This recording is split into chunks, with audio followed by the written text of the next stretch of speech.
I was really pleased with the way our guys competed today, and I was really disappointed in the way we competed at Texas A&M. And I told our guys, you know, I.J. Reddy's not here, so we're back down to 7 scholarship guys. But you know, when you play hard like that, when you have that competitive spirit, you can compete against anybody. But we're just not where we need to be as far as like our bodies and our offensive skill level to not compete and play hard. So if we want to have any sort of success, we need to do that every single time we set foot on the court. How did you bring that around, Rick? The difference between A&M, where you didn't like what you saw, to today where you did? Well, I think first and foremost, you can see it in your guys, like when they're not flying around at the very beginning, and like their body language. You know, I just thought we had poor body language at Texas A&M. And then the second part of it is just the fact that we weren't in attack mode. You know, we don't make shots. And when you don't make shots, you always got to be in an attack mode. And I didn't think we were in an attack mode at Texas A&M. I thought we settled for early jump shots, settled for threes, and we just simply can't do that. It's just the 4th time Kentucky scored under 70 this year. You know, it seemed like, once again, your defense was able to keep you in the ball game and have a chance to win later on that last media timeout. And I think the difference, though, for me, Matt, is like, I think they shot 48% in the second half, and I think if you eliminate the times they got second opportunities off of offensive rebounds, and I thought they got a lot of loose balls, I think if you eliminate that, our defensive field goal percentage is pretty good there in the second half. But we just got to make sure that we get all of those defensive rebounds and get all those loose balls, because I thought when we got defensive rebounds, we were able to run out against Kentucky and get some things in transition. And when we're in transition, I think that's when we're the best. You got back to the free throw line today. You drove in, you got fouled. What do you think the difference is between playing at home and playing on the road? Because it seems like everything seems more in sync at home.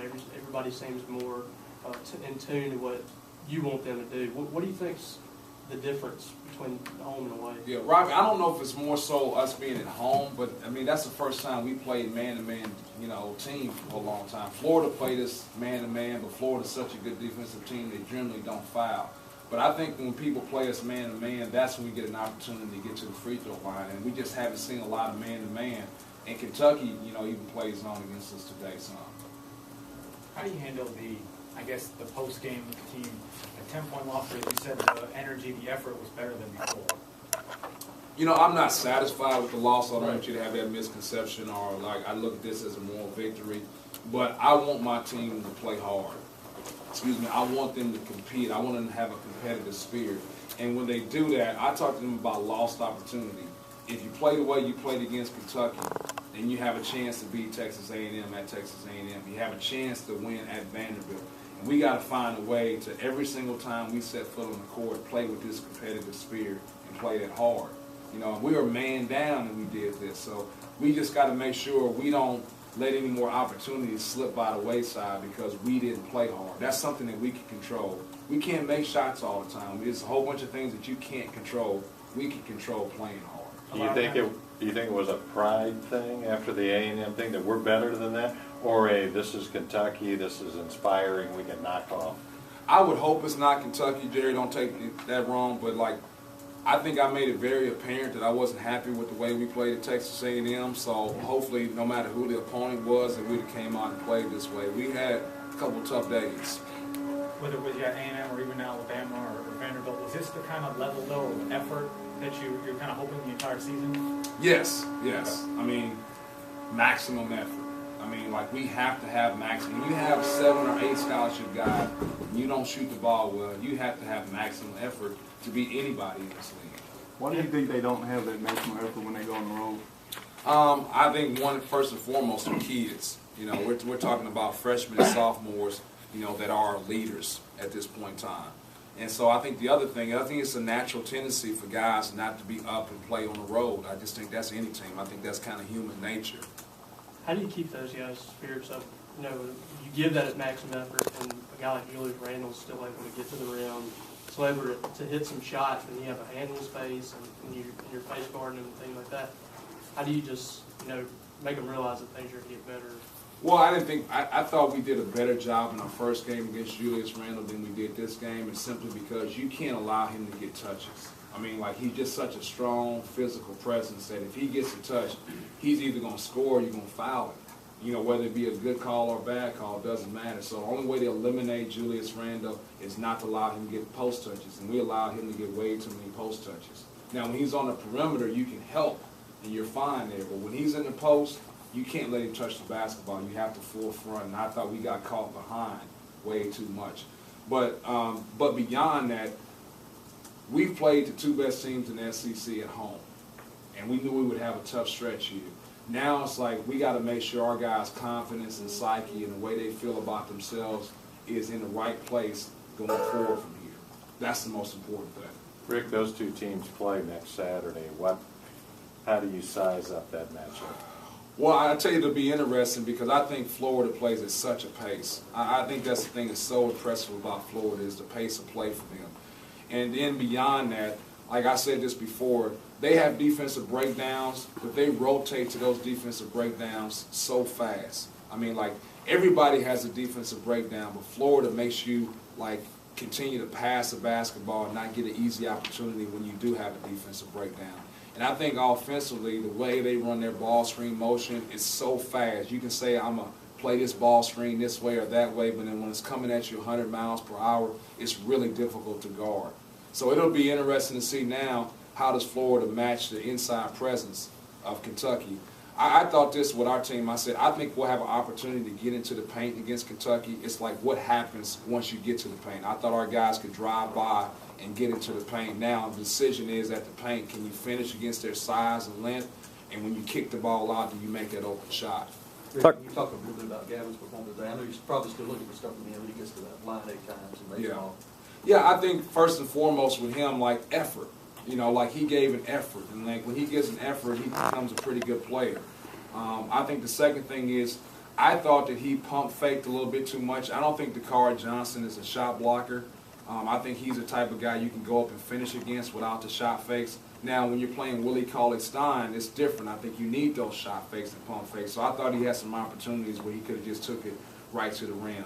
And so I think we need him to finish a little bit more than what he's finishing at this point in time, but he was able to get to the free throw line. But he was making himself a physical presence by posting hard. Rick Chicken said that, when they were switching on screens, when they were in man, there's a mismatch with that 5-man, whether it's Gavin or Rockwez, and they need to be able to find him. That match which you guys have been saying about how to get the ball into the post, when to get the ball into the post. Yeah, well, we want to get in the post, whether that's a 5 on him, or 4 or 3. We want to get the ball to the paint. But what I wanted to do against Kentucky, I thought they got so many guys on like that 4 and 5 spot, and when they switch the ball screen, we don't have the advantage on the perimeter. So we didn't want to set as many ball screens. We wanted to kind of just cut and spread it out, and that way we give our guys more opportunity to drive the basketball. So we didn't want as many ball screens, but when the ball screen was set, we wanted to set bar 5 and not our 4. Talk about the effort that you got from Trevante today. Say it again. Talk about the effort you got from Trevante today. I think Trevante always plays hard. You know, that's the one thing he always brings to the table. He's a competitive kid. He plays hard. It's just his decision making once he gets to the rim sometimes that's a little bit to be desired for. But he's so much better than he was last year. And so anytime Trevante plays, he's going to play hard. Andrew Harrison was in foul trouble. What did you think Polson gave him when he was in the game? Well, I think he knows how to play basketball, and I think sometimes when you have a guy that's out and he comes in like that, he's a guy that knows where to pass the basketball, when to look for his opportunity. He knows the offense. He knows his limitations. He knows what he's good at. And sometimes when you got all that talent out there, you need a guy like that that's just a mainstay to kind of accept who he is as a basketball player. He knows, like, hey, I'm open right here, but I got Julius Randle open below me. I'm going to throw the ball to Julius Randle. How about John Hood, Rick? How much did he factor in your planning for this game? Well, not at all. He wasn't even on the scouting report, to be honest with you, Jared. But I thought that he did a really good job chasing down some loose balls there to end in the first half that ended up being really valuable. And I told our guards, our perimeter guys, that was the biggest concern I had, was that I knew our bigs were going to try to block out, but I think they do a really good job of their wings going in and getting offensive rebounds. And so that's something you're usually not accustomed to. But I think we got to do a better job of making sure guys like James Young didn't get a lot of offensive rebounds, and we didn't do that the first game, and I don't think we did it here in the second game. Just a flu that popped up for IJ in the last 24 hours, or is he been out of practice when you got? I don't know if it's a flu. I don't know that for sure. I don't know if you could say it's a flu. I don't. But he has a fever. And so, like, when the fever got above a certain point in time, it wasn't good for him to play. He didn't practice yesterday, so it did pop up right after that road trip. Rick, you guys took several charges. Is that, I don't know well enough, is that something you guys do a lot of anyway? Or something about Kentucky that looked Yeah. like you could do it? Well, they drive the ball so much, and then anytime somebody jumps off of 1 foot, we always notice that on tape. When you jump off of 1 foot, you're more prone to be able to take a charge. So, like guys that jump off 2 feet, it's hard to take a charge, and then guys that jump off 1 foot, it's easy to take a charge against them. But you know, it's so hard, I think now, because we don't have shot blocker. So when you don't have a shot blocker, you better try to take charges. One more question. Seemed like it was a lot more physical tonight in the paint, and referees are sort of letting a little more get away inside. Do you guys embrace that sort of game where you're playing against Kentucky that's big inside, and you guys are battling for every board and every point inside? I embrace getting fouls called. That's what I embrace. I want, like, anytime like our guys get in the paint and drive the ball, I want them to call a foul.